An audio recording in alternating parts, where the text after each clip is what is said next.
What's going on, everyone? This is the Fraser Laveay podcast. I'm your host, Fraser Laveay.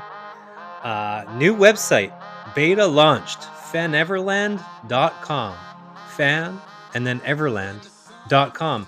There, we'll be talking and writing sports, culture, entertainment. Still, inspiredtravelite.com exists. So check that out as well, of course, for your travel and inspiration needs.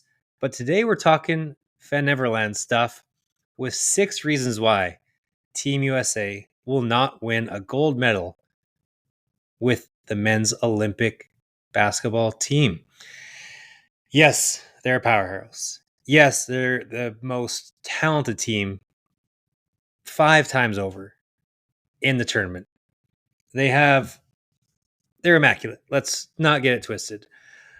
But there's just a lot going on in the Olympic realm of basketball that I just don't think is going to work for Team USA. I'm going to go through it. I'll jump right into it. I mean, and as mentioned, Team USA are the betting favorites. They're minus 500 to win. So what that means is you can bet $100 to only win $20. I do not like that value whatsoever, where you can take a Serbia at plus 1,500 or Canada at plus 1,100. Love those odds much more from a value standpoint. And yeah, I mean, so Team USA should win this gold, but I'm going to bet against it. You can actually bet the field. So that means anyone else to win on FanDuel at plus 290. I'm taking that all day long. I also love watching Team USA basketball. It's like watching the Globetrotters, the dunks, the entertainment. It's incredible. But talent alone is not going to win this. And let's get into it. Here's why. Reason number 1, they're not going to win the gold medal is parity in world basketball. The best player in the world is not American. The best 3 players in the world are not American. The rookie of the year and most likely going to be the best player in the world for years to come, not American. The defensive player of the year, not American. The last 2 first overall draft picks, not American. 4 of the best 5 players in the world, not American. You get it. I can keep on going. The world hasn't caught up necessarily, but it certainly has some incredible talent that never existed. And all you Jordanites, I've heard enough. This team, USA, is equal or around the same as the Dream Team. The Dream Team is overrated. Let's just say it. The Dream Team is overrated. I know it's blasphemy, but it's true. The Dream Team played nobody. Right now, you Jordanites out there, Jordan's better than LeBron. Name 3 players the Dream Team played against in the Olympics. Any Olympics. You can't. Now name 3 players that are the best players in the NBA. They're not American, as mentioned. It's wild. The best player that the Dream Team played against was the 6th man on Jordan's Bulls team. That's ridiculous. To try and compare the Dream Team and who they played back then versus who the USA team plays now is night and day. So enough. I've heard enough. The Dream Team was great, historic, had 4 of the best players of all time, the best player of all time, but enough. They played absolute scrubs, and I'm done with it. So parity in the world is just incredible. You know, you've got the Joker on Serbia. You've got Giannis on the Greece team, even though they're not going to be that good.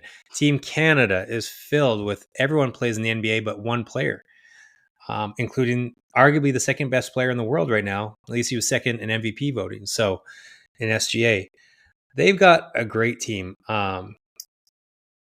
So the USA can't mess around. They can't have little mix-ups. They can't have an off-shooting night. If they don't come correct in a knockout game, they're going home. Reason number 2, FIBA has major differences from the NBA. We've seen Team USA and even Team Canada not be as dominant or live up to their talent in the FIBA game. And it's not their fault. It's just purely the courts are smaller. The 3-point line is shorter. With that muscle memory that Steph Curry has and Jamal Murray, completely different. The ball has 8 panels where the NBA ball has 12 panels. Anyone who's played any sport especially with your hands. Changing that ball up, vastly different, especially when NBA players do this for once a month out of 4 years, if they even play every 4 years. So that's huge, especially if you're a shooter that's used the exact same ball for 10 years, 15 years, or 20 years in LeBron's case.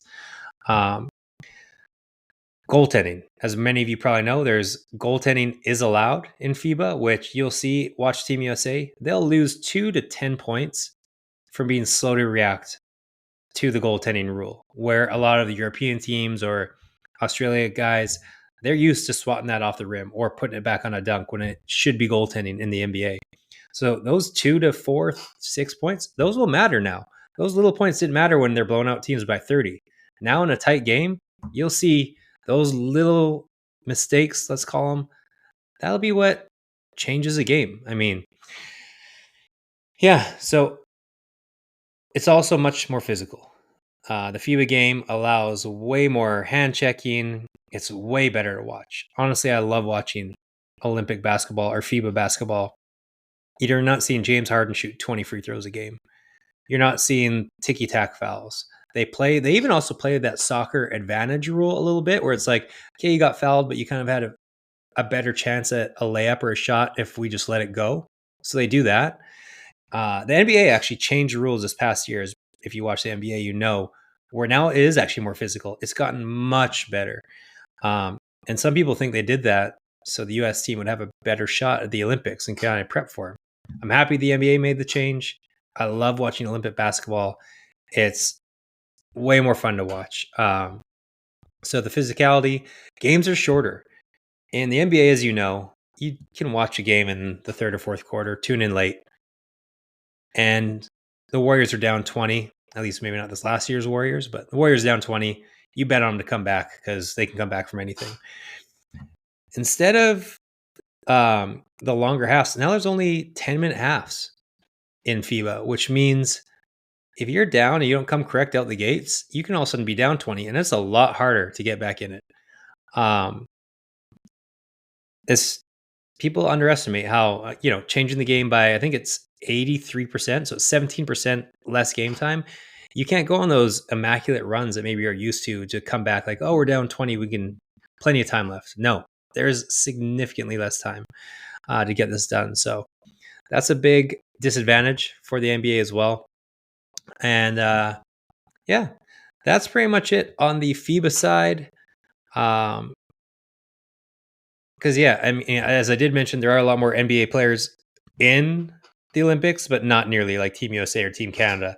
70% of most non-USA or Canada teams are used to EuroLeague and that sort of thing, playing FIBA basketball. So write it down. Some guy you'll never have heard of will outshoot Steph Curry when Team USA potentially loses. Third reason I think Team USA is not going to win gold at the Olympics is Team USA infighting. Joel Embiid, something's wrong with this guy. What he said about LeBron was completely unnecessary, albeit it wasn't a major issue, but like, Embiid, you're already fighting for playing time against LeBron's teammate and maybe really good friend, Anthony Davis. So you're already kind of behind the 8 ball on who he wants to play with. And two, why would you say that about someone you're about to go play in the Olympics with? It makes zero sense. If you missed it, he was saying essentially LeBron's getting older. You're not as good. He's not as good as he used to be, of course. And also his physicality isn't like what it used to be, which is all true, but you don't say it. I just don't understand what possessed him to have this answer. He's also a perennial loser, Joel Embiid. He never makes it anywhere in the playoffs. He's always hurt. If he's starting, I don't know. We've already got this kind of who starts, Anthony Davis, Joel Embiid. Well, everyone's a professional, and you can even say the Ant versus the Booker. Who should start? Booker's starting a ton. And then I think he went, I think I have it here, 1 for 6 from field and 0 for 2 from three-point line for Devin Booker, yet playing more minutes than Ant. Ant's not going to like that. Ant does not like this. And sure, in front of the cameras, they've got to be, oh, we're a good team. We love everyone to eat, blah, blah, blah, blah. But I'm sure they go back to the hotel and Ant's texting his boys like, this is bullshit. You seeing this? Same thing with Anthony Davis. Anyone who's played a team sport, no, you're all friends, you're all teammates. But in a team, there's always a little bit of negativity when someone's starting over you. And here there's no clear-cut winner in this sort of stuff. Where other teams, they know who the star is. They know who's going to play. Here you've got guys that are just like egos. And ego isn't a bad thing. It's fine to have an ego.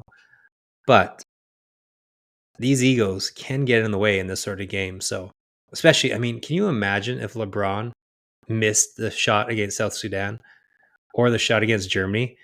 People are just waiting for him to miss and say that's why he's not as good as Jordan and blah, blah, blah, blah, blah.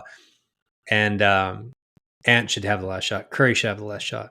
Can you imagine sports media right now if LeBron had missed any of those? He shouldn't be having the ball in his hands. He's this, he's that.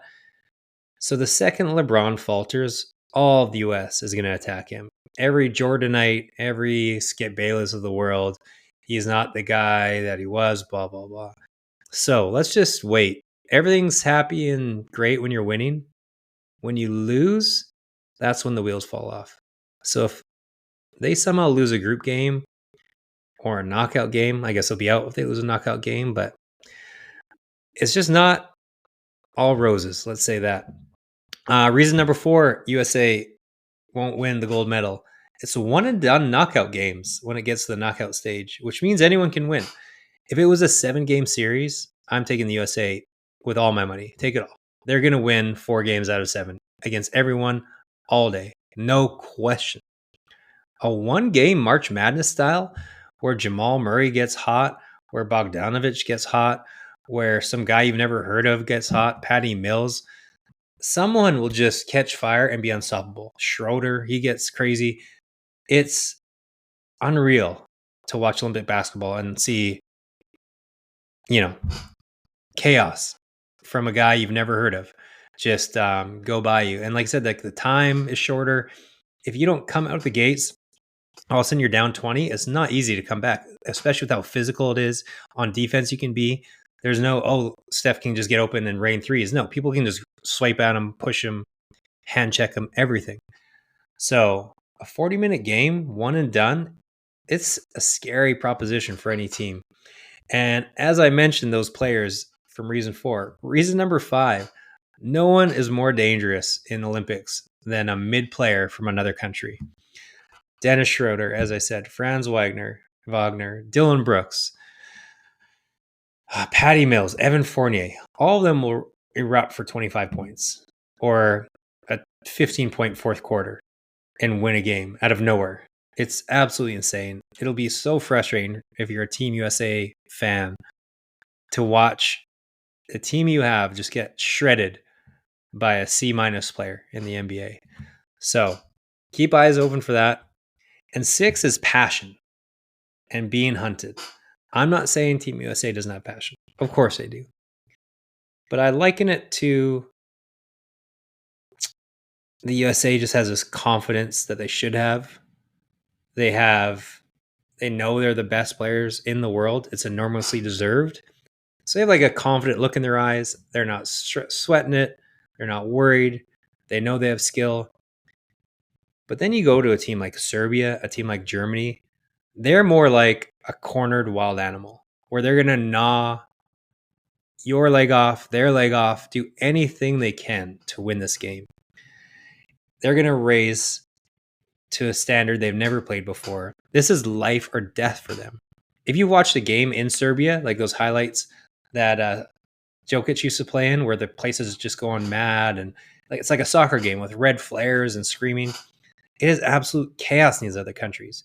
The USA cares. The USA is extremely patriotic, but it's just something different for these European countries. You're going to see guys just play out of their minds, put 100% in every single time when, LeBron may be putting in 92% and coasting to preserve energy or whatever it is. You're getting 100% from these guys. I'm sure they would gouge eyes and bite someone for a loose ball if they could. So just keep an eye on that. So that's really it. While Team USA should win the gold medal, I just think I'm shorting them with all my bets. I'm taking the field. I've taken Serbia at plus 1,400, plus 1,500. I've taken France plus 1,500. I've got another podcast coming, as well as a new article up right now. Go to feneverland.com. Still beta. It's getting to look a lot prettier. Beneverland.com to see my power rankings for the Olympics, men's basketball. So you 1 to 12 places, teams to bet on, bets to make, players to watch, a full little primer for men's Olympic basketball tournament, which I'm going to. I'll be there. I don't know if I'll go live, but I'll be doing some podcasting and writing. Thanks for listening. FanEverland.com. This is the Fraser Laveay podcast. Have a great day.